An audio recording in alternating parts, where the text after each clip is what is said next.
Президент Садыр Жапаров бүгүн 17 мартта ынтымак ордосунда Европа биримдигинин эл аралык өнөктөштүк боюнча комиссары Йозеф Сикала менен жолугушту. Стратегиялык кызматташтыктын негизги маселелери талкууланды. Мамлекет башчысы Йозеф Сикаланы Еврокомиссар болуп дайындалышы менен куттуктап, ийгиликтүү кызматташууга үмүттөнөрүн билдирди. Ошондой эле Европа бирлигине жашыл демилгелерди жаратылыш кырсыктары учурунда эрте кабарлоо системаларын, аз көмүртектүү өнүктүрүү жана энергиянын кайра жаралуучу булактарына өтүүнү илгерилетүү боюнча кызматташууну сунуштады. Өз кезегинде комиссар Сикала Кыргызстан менен Тажикстандын ортосундагы чек ара жөнүндө тарыхый макулдашууну региондогу тынчтык үчүн чечүүчү мааниге ээ деп жогору баалады жана Европа бирлиги аймактык интеграцияны жана Борбордук Азия менен Европанын ортосундагы өз ара байланышты жактай тургандыгын ырастады. Андан соң президент Садыр Жапаров менен комиссар Йозеф Сикаланын катышуусунда каржы келишимине кол коюу аземи өттү. Алсак Кыргыз Республикасынын министрлер кабинети Европа биримдиги жана Европа реконструкциялоо жана өнүктүрүү банкы Кыргызстандын климаттын өзгөрүшүнө туруктуулугун жогорулатуу максатында ирригацияга инвестицияларды көбөйтүүгө багытталган жаңы программаны ишке киргизүү боюнча өз ара түшүнүшүү жөнүндө меморандумга кол коюшту.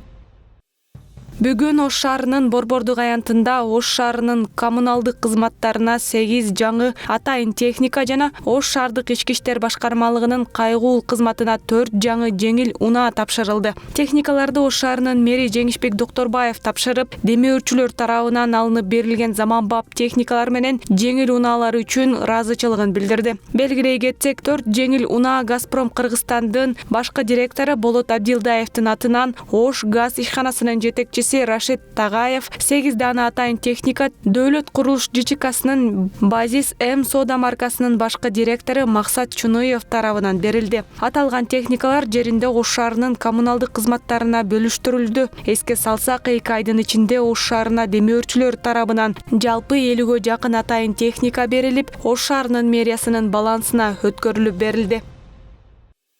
Элдар Искендаров менен Искен Кенжебаев Массачусетс технологиялык институтуна окууга укук алышты. Бул тууралуу Кыргызстандын жогорку технологиялар паркынын жетекчиси Азиз Абакиров Facebook баракчасына билдирди. Эки окуучу тең Улуу Британияда өткөн IMO 2024-65 эл аралык математикалык олимпиаданын күмүш медалынын ээси. Жыл сайын Массачусетс технологиялык институту 80 эл аралык студентти тандап алат. Тандалган студенттер үчүн окуу бекер. Акыркы 10 жылда кыргызстандык мекендештерибиз мындай мүмкүнчүлүккө экинчи жолу гана ээ болушту. Белгилей кетсек, жакында жарык көргөн QS World University Rankings 2025 рейтингине ылайык Массачусетс технологиялык институту 1-орунда турат жана планетадагы эң жогорку окуу жайы катары таанылган. Бишкекте айрым автобустардын кыймыл схемалары өзгөрөт. Бул тууралуу муниципалитеттен кабарлашты. Маалыматта белгилегендей, Борбор калаада Чыңгыз Айтматов проспектисинин Семетей көчөсүнөн Масалиев көчөсүнө чейинки бөлүгү жабылгандыгына байланыштуу номер 55, 56 жана 8 автобустун кыймыл схемалары өзгөртүлдү. Номер 55 автобусунун кыймыл багыты төмөндөгүдөй: Садырбаев көчөсү, Масалиев көчөсү, Тыналиев көчөсү, Ахунбаев көчөсү. Номер 8 автобустун кыймыл багыты Ахунбаев, Тыналиев көчөсү, Масалиев көчөсү жана Садырбаев көчөсү. Ал эми 56 автобусу Масалиев жана Садырбаев көчөлөрү аркылуу жүрөт. Мэрия шаар тургундарын жана айдоочуларды келтирилген убактылуу ыңгайсыздыктарга түшүнүү менен мамиле кылууну өтүнөт. Жол тыгындарын болтурбоо үчүн алдын ала жол каттамын пландап, жеке унаанын ордуна коомдук транспортту пайдалануу сунушталат. Асман Airlines мамлекеттик авиакомпаниясынын учагы Бишкек-Худжанд багыты боюнча биринчи техникалык каттамды аткарды. Бул тууралуу Кыргызстан аэропорттору ачык акционердик коомунун басма сөз кызматы билдирди. Бул каттам эки мамлекет ортосундагы аба каттамдарын өнүктүрүүгө жана эл аралык байланыштарды чыңдоого салым кошот. Худжанд эл аралык аэропортторунда кыргызстандык жүргүнчүлөрдү Тажикстан тарап салтанаттуу тосуп алды деп айтылат маалыматта. Эске салсак, жума күнү Душанбеден Somon Air учагы Манас эл аралык аэропортуна ийгиликтүү конгон. Бүгүн 17 мартка караган түнү саат 12:00 Ош шаарына жылуулук берүү токтотулуп, кышкы жылытуу мезгили аяктады.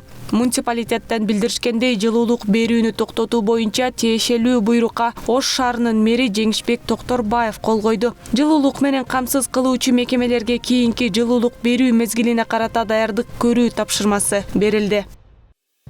2026 жылы өтө турган дүйнө чемпиондугуна тандоо турниринин экинчи айланпасында Кыргызстандын курама командасы тарыхта биринчи жолу 3-турдагы орунду камсыздап 2027 жылкы Азия кубогуна жолдомо алды. Футбол союзунан билдиришкендей, 25 мартта 2026 жылдагы дүйнө чемпионатына тандоо турниринин 3-турунда Кыргызстандын курама командасы Азиянын учурдагы чемпиону Катар курамасы менен беттешет. Оюн Борбор калаанын башкы аренасы Дөлөн Мырзаков атындагы стадиондо өтүп, саат 18:00 башталат. Белгилей кетсек, бул улуттук кураманын 2025 жылдагы үйдөгү алгачкы жолугушуусу болот.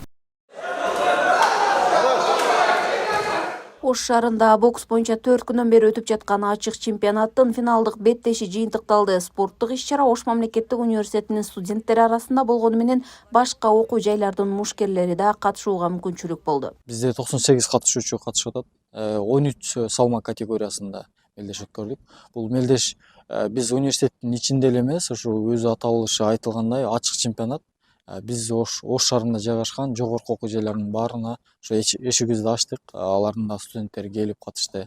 Шаардык спорт мектептериндеги даярданып аткан бул боксерлордун баары келип катышып, мелдеш жакшы деңгээлде өттү деп айтылган. Чемпионатты Ош мамлекеттик университети уюштурду. Мелдеште университеттин 2 студенти Кыргызстандын спорт чебери наамын алды. Бул наамды алуу спортчулар үчүн чоң жетишкендик. Бул быйылкы көрсөткүч ошол өткөн жылкы биздин Ош мамлекеттик университетинин бүтүрүүчүсү Мунарбектин Париж олимпиадасында күмүш медаль алгандыгын, ошодон кийин кызыккандардын саны жаштарыбыздын арасында ушул бокска кызыккандардын санынын абдан мындай жанданып көбөйгөнүн мен байкадым.